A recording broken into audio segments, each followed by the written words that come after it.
It happened on a night I still replay in my head, usually when the city goes quiet and my thoughts get loud. The kind of night where the air feels heavy like something bad is already decided and you're just late to find out. I was standing outside a glass building so tall it didn't even bother pretending to notice people like me when a security guard looked me straight in the eyes and said, "You don't belong here." That sentence hit harder than any shove ever could because in that moment, part of me almost believed him. Let me back up. My name doesn't matter anymore. Not the old one anyway. Back then, I was just another guy people saw and judged in half a second. Wrong clothes, wrong background, wrong tone of voice. I grew up learning early that the world makes decisions about you before you ever open your mouth. Teachers did it. Employers did it. Cops definitely did it. And after a while you start doing it to yourself, you know what I mean? You shrink. You apologize for existing. You lower your expectations so disappointment hurts less. I had worked my way up from nothing. Brick by brick, mistake by mistake, and no, it wasn't some fairy tale. It was long nights, burned bridges, people laughing when I said I had plans. I learned to take disrespect and swallow it because fighting back felt expensive. Too expensive. And for a long time I thought endurance was the same thing as strength. The night everything changed, I wasn't supposed to be there. I had just come from a meeting where a man half my age, born into money I couldn't imagine, smiled politely and explained why I wasn't a good fit. He used words like culture and optics. I heard what he really meant.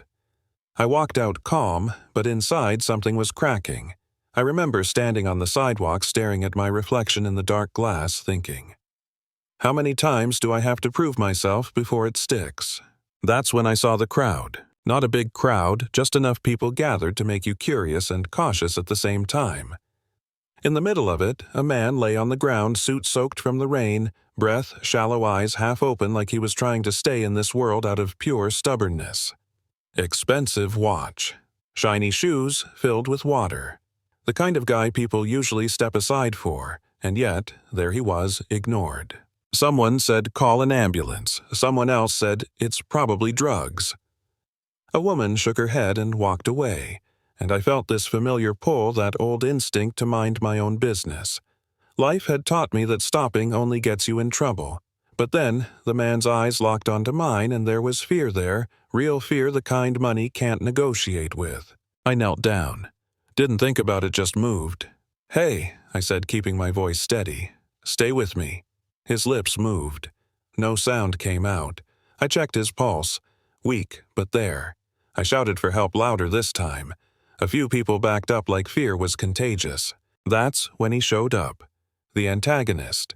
The guy who would later make this whole thing personal. He wore a long coat and confidence like armor. He looked down at me then, at the man on the ground, then back at me like we were both inconveniences. Don't touch him, he said. You don't know who he is. I looked up and asked, does that matter? He smirked. It does, if you want to keep your job, or get one. That line lit something in me. Maybe it was exhaustion. Maybe it was years of swallowing disrespect finally hitting a limit. I stood up slowly and said, right now, he's just a human being who needs help. The guy leaned closer, his voice low and sharp. People like you always think you're the hero. This isn't your place. I smiled without humor.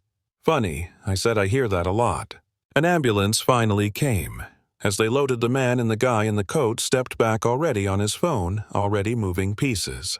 Before he left, he looked at me and said, this will cost you. Yeah, that happened. I didn't think much about it afterward. I went home, soaked, tired, replaying the moment over and over. Part of me wondered if I'd just ruined my chances in an industry that already treated me like an outsider, but another part, quieter but stronger, felt something else. Relief, like I'd finally acted like the person I kept telling myself I was. A few days later I got a call.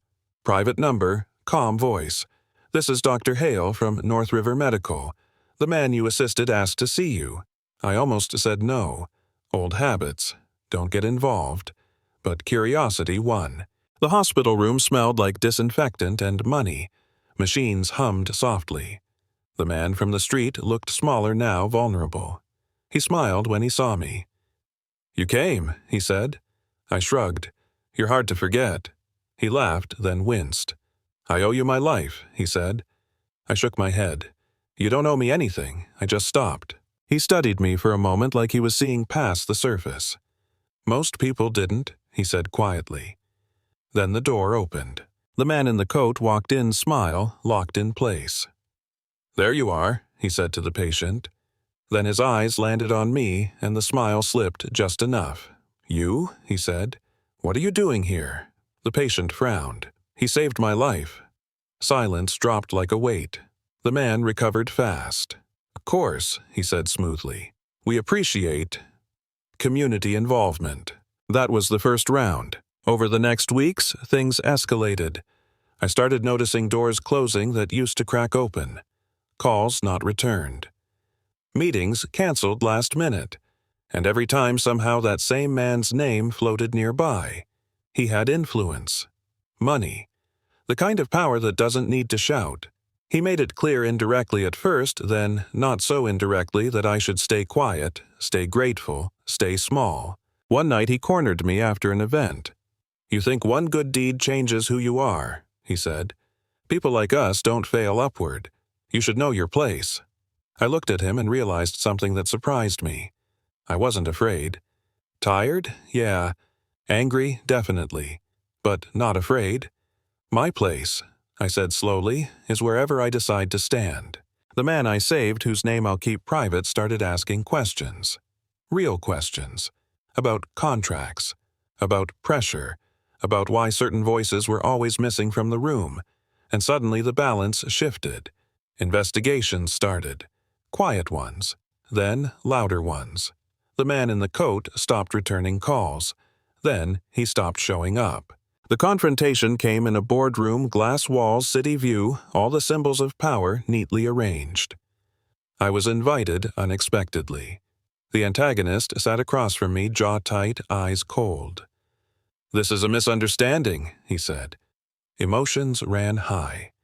The man I saved leaned forward and said, "No, this is a pattern." He turned to me. "Tell them what you told me." My heart pounded. Old instincts screamed to stay quiet. But I remembered the street, the rain, the moment I chose to kneel instead of walk away. So I spoke. Calm, clear. I talked about threats disguised as advice, about doors closing, about being told over and over that I didn't belong. When I finished, the room was silent. The antagonist laughed once sharp and hollow. "You're going to take his word over mine?" he asked. The answer came from the chairwoman voice, steady. "We're taking the truth." He was removed, not dramatically. No shouting, just consequences, the kind that arrive late but stay long. Afterward, the man I saved pulled me aside. "I want to help you," he said, publicly. I thought about it, then shook my head. "No, I don't want to be a symbol. I want to be normal." He smiled. "That might be the bravest thing you've said." My life didn't turn into a highlight reel. I didn't suddenly become untouchable. But something changed. People listened differently. I listened to myself differently. I stopped shrinking.